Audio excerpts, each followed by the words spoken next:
Okay, so virtual representation will always lead to travesty. Okay, this is the singularity where you think technology is going to help you, but it's not.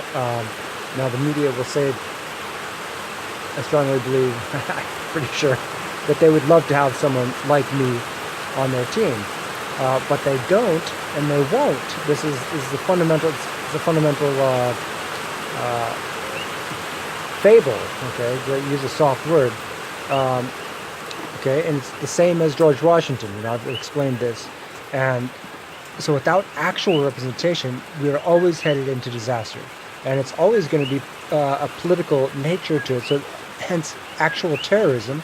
So, 9/11 attacked New York City. Okay, that's Donald Trump's hometown, right? And in the last month or two, there's been an attack on Florida and Texas. Okay, so this is the Bush's hometown. So this is sort of this political tit for tat imbalance, foolishness, ultimate foolishness. Okay, and when I talk about George Washington, he grows up on the accessible frontier, but it is not the quote unquote known frontier until GPS is invented. So George Washington was born on the accessible frontier. That's Chesapeake Bay, which today would be San Francisco and Seattle, and these regions, these areas, geographic, geopolitical, prime turf, bedroom communities, etc. How far that's here.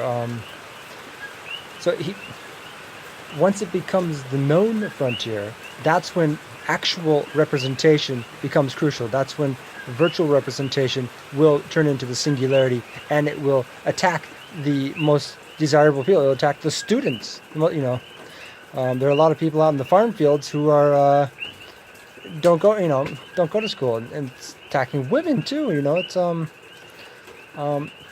co-ed schools, not the norm. This is abnormal. And it's who we know. Okay, so George Washington you could see him. He was this giant out there, and very intelligent. And the same thing with my dad, and Superman, and E.T. So the bottom line is that virtual representation, the nudge, the sort of the interest, is actually harming, setting off balance. The only thing that's going to help is actual representation. Okay, so actual support, actual financial support, and people who want to actually help. Anything else is only going to do damage. Okay, and the media doesn't want to talk about this because they want to be in control. Just like the fundamental communists want to be in total control. They don't want anyone questioning them. But this is the reality, that it happens on the frontier. Okay, the social media, Silicon Valley, it all happened there. And the wars, we can see from their nominal, literal exasperations, okay, effort, attempts, and imbalanced attempts. And this will lead to chaos and war and failure. You have to have actual representation. Please,